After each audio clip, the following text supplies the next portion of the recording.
வணக்கம் செய்திகள் வாசிப்பது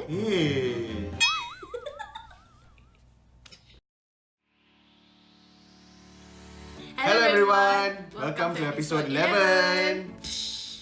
Okay, so who's going to be the storyteller today? You? The both of us. Yes, this happened quite recently, April. Yeah. Yeah, this year. So this is a very fresh ghost story. The title of our story is 11 of us. So this was our first trip to Genting Islands together in the month of April this year. So we checked into this hotel at Genting Islands area. We were given this room. The room was terrible because it was actually not a done-up room. Yeah, full of insects. The room was under maintenance. They had dead insects all over. Cobwebs. The whole room was dusty. Beds not made up. Incomplete wardrobe, meaning the bathrobe, the slippers, one was missing. The aircon control was missing. The aircon control itself was missing. So we went back to the reception. They felt very bad, and then they told that they accidentally gave the room. Actually, it's not a ready room yet. It's under maintenance. So they gave us another room. They upgraded us out of compensation. So but when we checked into the room, it was fine. Much better. The manager came over to check if everything's alright and all that. Then we settled down. And then the first night itself was very difficult for us to sleep because we was hearing a lot of sounds, okay, like knocking sounds and like even I heard a lady was laughing. Yep.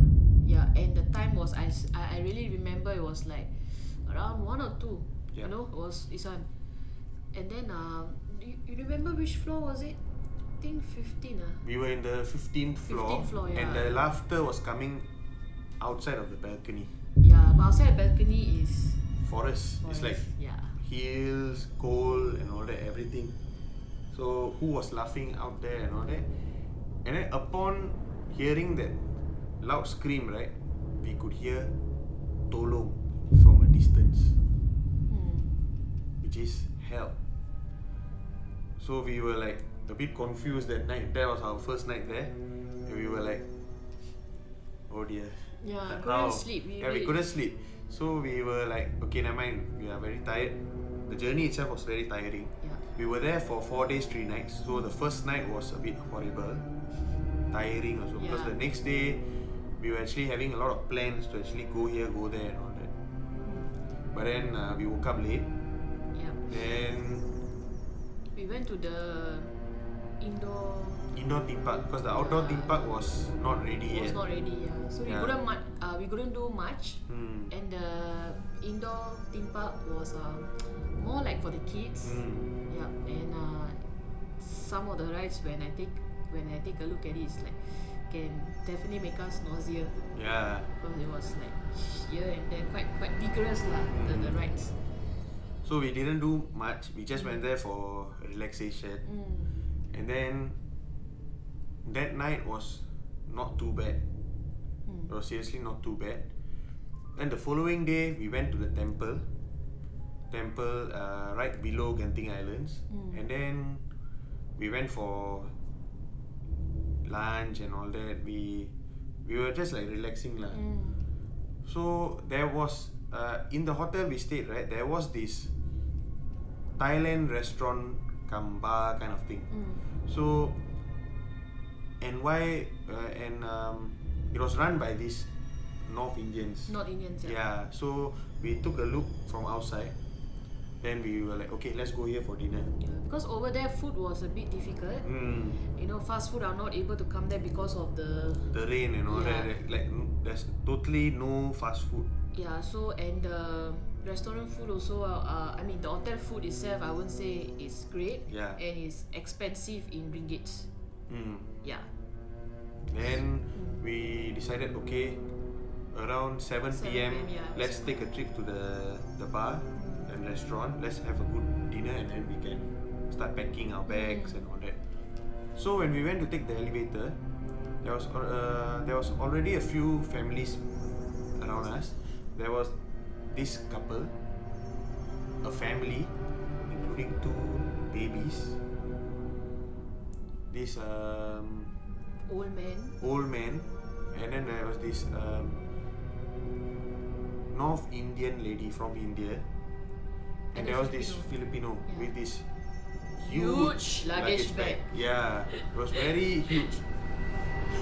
So when the lift came, we all entered. We were like squeezing in around to make everyone comfortable. Okay, so we each pressed the button, lift button. So when the door closed, it was going down. So I was just telling her, okay, let's get out of here quick, because it was a bit crampy. While it was going down, right, the lift suddenly stopped. And it was not like stop. It stopped and it was going like that, having this movement for several minutes, you know, and it was still moving. So we all started panicking. Seriously, we all started panicking because the lift was like continuously moving. We had the feeling like anytime it can plunge, you know. That's the thing. That was the thing. Yeah. So when it was happening, I was like, I really panicked, and I looked at him. Then he said like, it's okay, we will be fine. And the worst part was actually behind me. There was this couple, Malay couple. The wife actually started to cry. Yeah. So and the husband was like consoling her, and then for a moment he also cried. So when I see that, I was like, okay, I hope nothing will happen, because it's like anytime it can just go down. Yeah.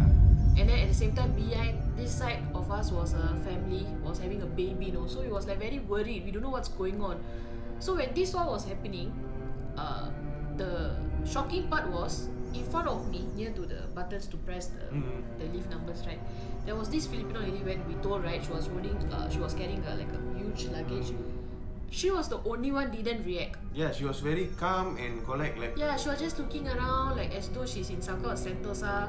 I was like, how come she don't react? So when I see all this, right, I got reminded of the movie Devil.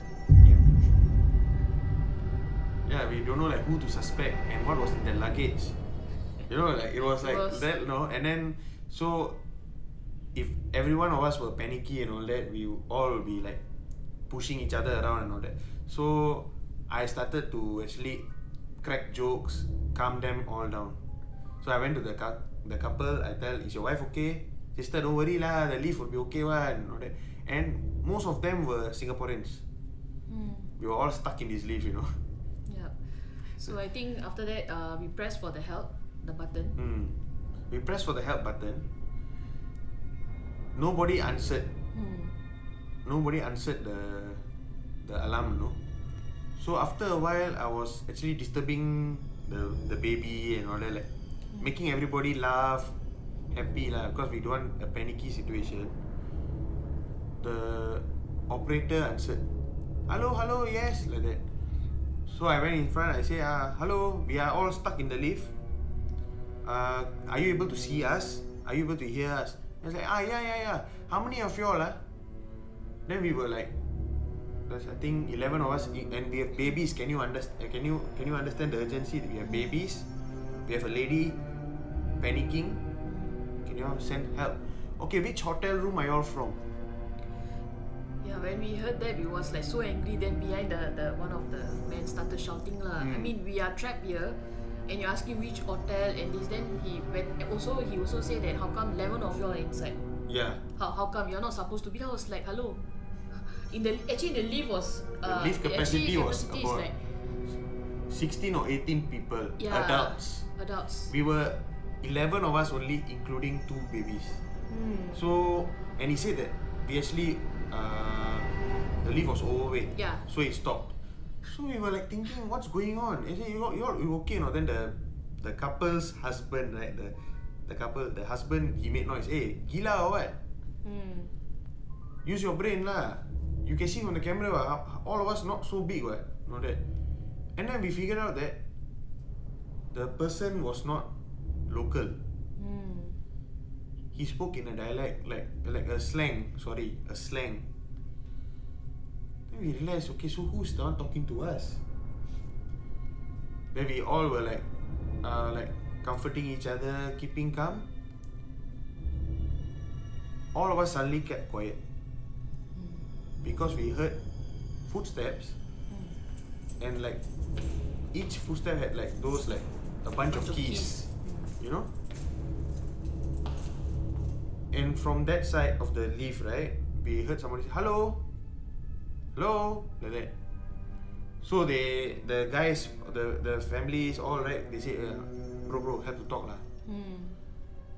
So I went in front. I just said, "Hello, we are all trapped here. Can you help us?" Then, it was quite clear. He used these two words, "Tunggu sekejap," which is please wait a while. Then he said, "Help is on the way." Then we were all like, "Help is on the way. So who are you?" Then we were like, "Hey, help us! We need help." But after 15 minutes, right, we actually heard a woman shouting outside the lift. Yeah. She was like, "Hello, hello." Then we like, "Yes, hello, open the door." Then she was like, "Yes, opening." And then she was the one who actually opened the door. Yeah. And she was like, you know, the North Indian guest we said was stuck in the lift with us, right? She was her sister. Yeah. And she opened the door, no? That means like she was like trying to open, then she pressed the button from the outside and the lift door opened. And then all of us just came out. Scrambled out. So one look, to me, I knew that, okay, this one is not the staff here. Because this lady went and hugged. Yeah, it's a but guest, but the behind family were panicking. They said, "Are you the staff here? They said, "No, I'm her sister. I go down already, I see my sister is not down." So thankfully she came and opened the door. So actually all of them was thanking her lah, because if she's not there, I think one of us would have fainted. Yeah, passed out. Yeah, or definitely. Like maybe claustrophobic, panic. There would be panic and all that. Then after a while, 5 minutes of being in that lobby, I think it was like level 7 or level 6 like that. 2 guys came. They were like having this like rope, tools and all that. So I was like, "Who are you all?" "Oh, we are the lift technicians." Then we were all so furious, no? Then so the families, right, the Malay families, they were like shouting at them in Malay. What time we asked for help? What time you all coming? Because we pretty well know we were stuck at least about 30 to 40 minutes. Okay, serious no joke. And the thing is that, right, of all the time we were stuck inside, we were already like all so panicky. When we were asking the technicians, right, they were keeping quiet. There was like ignorance from them, you know, like even when they came up also, they was like so relaxed. They never like rushed to the scene. And this is then the beside lift, right, we were hearing sounds from them also. So like it's like as though the beside lift of ours also was stuck. And when they opened that lift door, there was a whole gang of people inside, more than 18 people, adults. So when everybody was coming out, right, it was like, okay, 1, 2, 3, 4. I said, hey, how come so many people inside? They really squeezed with the luggage. Yeah. And we were like so shocked, you know. Then we asked the lift operators, "Hey, what is this?"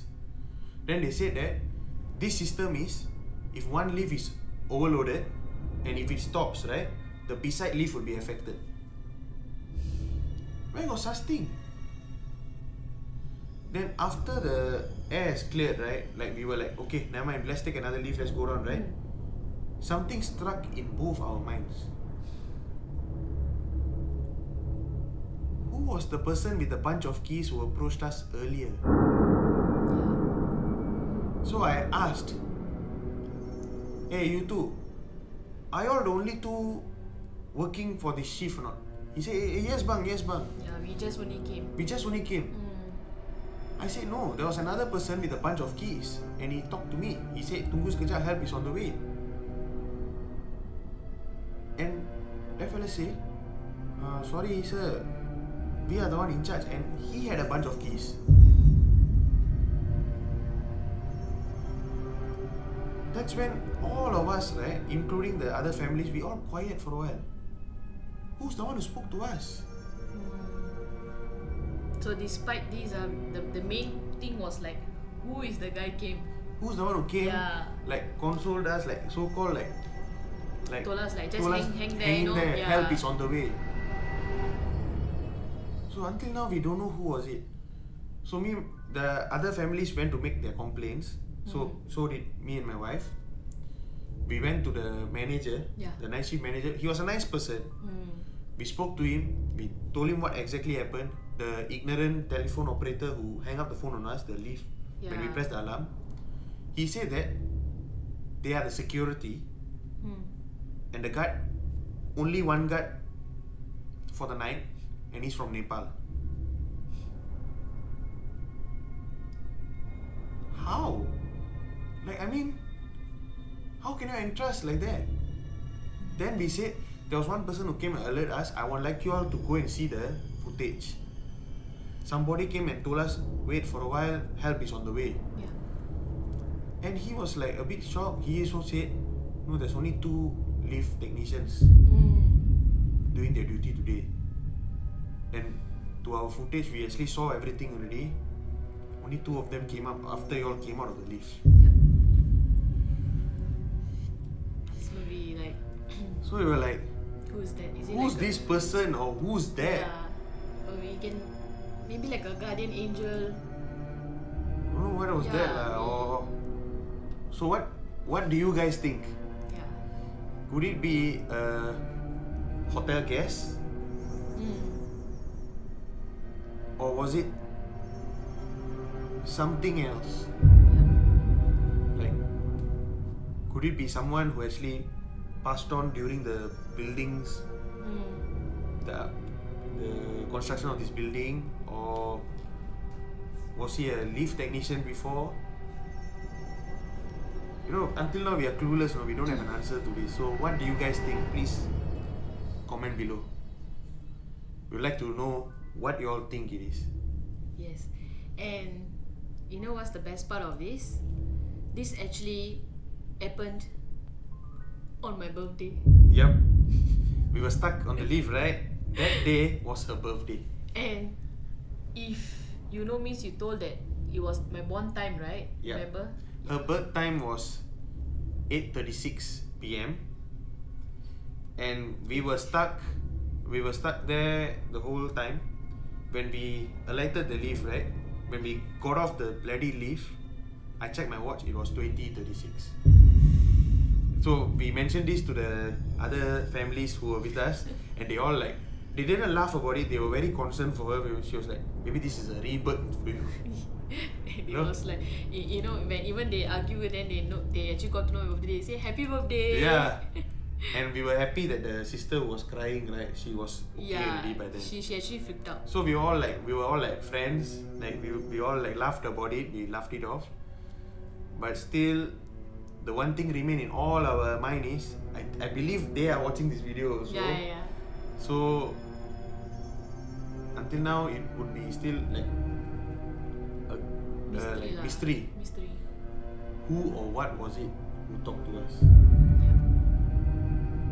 So until now we can't find an answer. And